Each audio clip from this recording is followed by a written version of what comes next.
took a shot at the famous Canelo Alvarez, but it was clear right away that the moment was too big for him. He missed what could have been his last chance to become famous. Edgar Berlanga's interview after the fight was a mix of sorrow and resignation. He even said, "Sorry, is this the end of Edgar Berlanga's career or just a stop on his way to obscurity?" On Saturday night, he fought the biggest test of his career, undisputed super middleweight champion Saul Canelo Al. He gave it his all, but in the end, the 27-year-old suffered his first professional loss, dropping to 22-10 after a hard-fought battle for Edgar Berlanga. This fight was a chance to prove himself against one of the best, and he was able to keep up with Alvarez's punches throughout the whole thing, though Canelo's accuracy made the difference. Canelo landed 43.3% of his punches compared to 26.7% for Edgar Berlanga. But he refused to give up, even when Canelo's power punches connected, including a sharp left hook that knocked him out in the third round.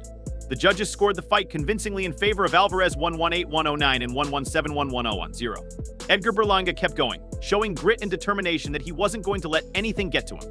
He even stood up to Canelo head-to-head and refused to be pushed around in the later rounds, even though he got dropped and took a lot of damage.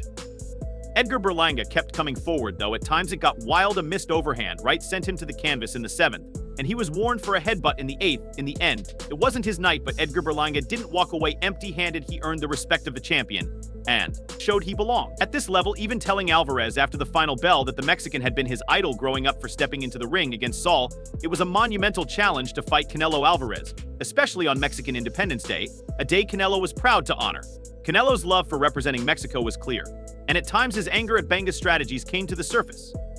However, Berlanga saw this as his chance to test himself against the best, and even though Canelo picked him over the IBF's #1 challenger William Skull, which cost the Mexican his title, it didn't change the importance of the night. That weekend, Las Vegas was rocking with both boxing and the UFC's first event at the Sphere. 7 Mexican fighters were making their mark just a few miles away.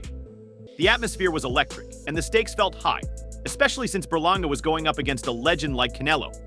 But Berlanga wasn't the only one fighting that night. Other fighters were also in battle. AI's 41 years old with a precise straight left jab in the 9th round, Landy Lara won by TKO over Danny Garcia to protect his WBA middleweight title. Trevor McCucum beat Caleb Plant for the interim WBA super middleweight title, but Plant had to come back from being knocked down in the 4th round.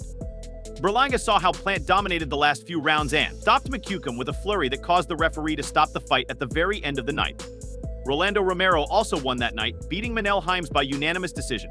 All of these fights reminded Berlanga of how brutal and unpredictable boxing can be. Even though he lost to Canelo, he knew that fighting some of the best boxers would make him stronger for future fights. Stepped into the ring with confidence, facing the biggest challenge of his career against Canelo Alvarez from the opening bell. Berlanga tried to establish his jab, staying behind it to keep the pressure off, but it wasn't long before Canelo's relentless pursuit began to wear on him in the 3rd round.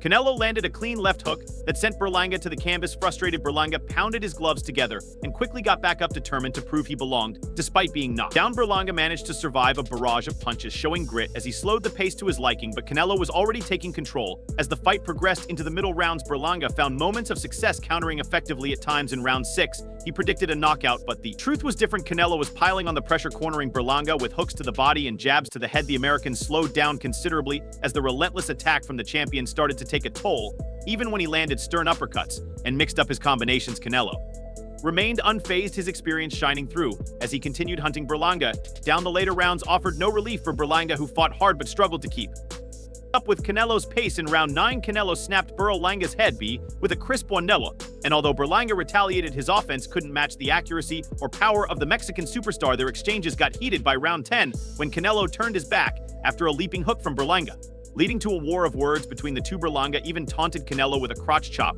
but the gesture did little to change the momentum. As they entered the championship rounds, the sold-out crowd at T-Mobile Arena was fully behind Canelo, chanting his name as the Mexican landed heavy shots to the head and body. Berlanga, visibly tiring, still tried to stay in the fight, landing a few solid shots in round 11, but Canelo's experience and toughness carried him through. By the final round, both fighters knew the score. Berlanga motioned to the crowd, receiving boos, while Canelo did the same and was met with cheers despite the UTC. Berlanga had fought more than many of Canelo's past opponents, giving the fans an exciting fight before the final bell rang and the two touched gloves, and a show of respect. Known for his knockout power, many thought Berlanga could be the one to truly test Canelo and perhaps shake up the super Middleweight division, however, from the early rounds, it was clear that Berlanga was not quite meeting those standards. He struggled to keep up with Canelo's pace, power, and relentless pressure, often finding himself on the defensive, while he had his moments like some solid counters and bursts of energy.